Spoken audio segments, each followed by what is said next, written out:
Welcome to this episode of Dr. J's Auditing Hacks. Today we'll address the question of can numbers tell a story? But first, it's time for the calculator check. Today's calculator is the Casio Databank. This is not just a calculator, it's a watch as well. That's wearable tech that I can get behind. Now, as usual, Dr. J's Auditing Hacks is not sponsored. However, today I'm wearing my Philadelphia Phillies t-shirt because the Phillies are in the World Series. Go Phils. Again, as a reminder, if you'd like to sponsor an episode of Dr. J's Auditing Hacks, just send me something, a hat, a shirt, a pen, whatever, and then you can be the sponsor. So with that, let's get to today's topic. In the West Lafayette Community School Corporation, which is adjacent to Purdue University, they've been having some financial reporting issues. In response to these issues, the school board president issued the following video. When it comes to school finance, there's no storytelling. It's numbers. They're facts, dates, amounts, timing. It's a highly regulated process. Well, to many people who look at a financial statement like this one, they do see just numbers, and they don't understand the story that it's telling. But financial statement numbers can tell a story, or they can paint a picture of what's going on in the organization. So with that, it's time for the first and probably last ever Dr. J's Art History Hacks. So here we go. This is a painting by 17th century Dutch painter named Gerard ter Borch.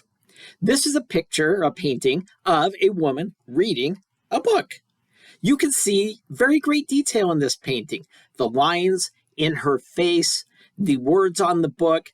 If you were to look at the woman posing for this painting, it would probably look very much like this painting. This painting is a very close representation of what actually was there.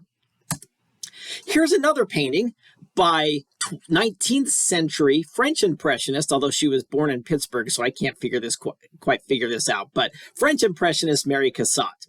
This is also a painting of a woman reading. Now you can see that we don't have the same sort of detail in this painting. The lines are a little softer, but you can still very much tell that it's a woman reading. And if you were to see the model posing for this painting, you would be able to tell that this is a fairly decent representation of the underlying subject matter. Now here is a painting from 20th century Cubist painter Pablo Picasso.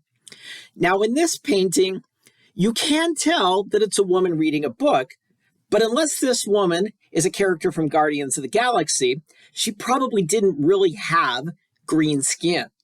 Probably did not really have very angular features, pointy chins and cheekbones and the like. So this is not quite as close a representation of what the real woman might have looked like, but you can still kind of tell that it's a representation of what actually happened. Finally, we get to 20th century abstract impressionist Jackson Pollock. Now, I couldn't actually find a Jackson Pollock painting of a woman reading, but this is a woman dancing, at least according to the title of the painting. I'm having a hard time seeing it, but maybe if you look hard enough, you might find it in there. One thing I am pretty sure of is if you saw the model for this painting, an actual woman dancing, it wouldn't look very much like this painting. This painting is not a very faithful representation of what a woman dancing actually looks like. Now, what does this have to do with financial statements? Sometimes when you have a company with very clean accounting, the financial statements are a very realistic depiction of the transactions that happen in the company. Sometimes they're a little less good. And sometimes, like with Enron, you get something like this.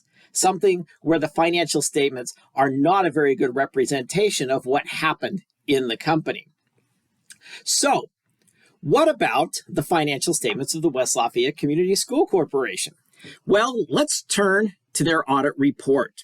The State Board of Accounts audits governmental entities in the state of Indiana, including school corporations. In the audit report for the most recent audit of the West Lafayette Community School Corporation, the SBOA says the school corporation had not properly designed or implemented internal controls to ensure that all funds were properly recorded and reconciled. In fact, the school corporation left some pretty big transactions off of its financial statements. Finally, in the last sentence there, the funds in the construction bank account were not included in the school corporation's monthly bank reconciliations. So the State Board of Accounts found that West Lafayette schools did not have internal controls over their cash. In other words, they did not have mechanisms in place to make sure that the accounting records accurately reflected what happened, how cash was used in the West Lafayette Community School Corporation. The audit report goes on. It says, due to the lack of effective internal controls, and here's a big long list of accounting misstatements. $7 million in 2017, $5 million in 2019. Going back several years too, we refer to these as prior period adjustments. Clearing fund receipts and disbursements understated by almost $13 million. Item number 3, several additional funds had individually immaterial errors that resulted in an aggregate misstatement of receipts, disbursements, and other financing sources and uses of $2.2 million, $1.1 million, $1 million respectively for 2019 to 2020. In other words, the financial statements of the West Lafayette Community School Corporation before the State Board of Accounts found and corrected all of these misstatements was somewhat like this. Now, is this a common thing in school corporation financial statements? Let's look at another nearby school corporation, the South Montgomery Community School Corporation. In their most recent audit report, covering the same period as the West Lafayette audit report, the SBOA identified the following misstatements. Oh, they didn't identify any. So you might say that the South Montgomery School Corporation has financial statements that look kind of like this. And the West Lafayette Community School Corporation has financial statements that look kind of like this. It's a good thing the West Lafayette Community School Corporation recently hired away South Montgomery's superintendent to be the new superintendent at West Lafayette.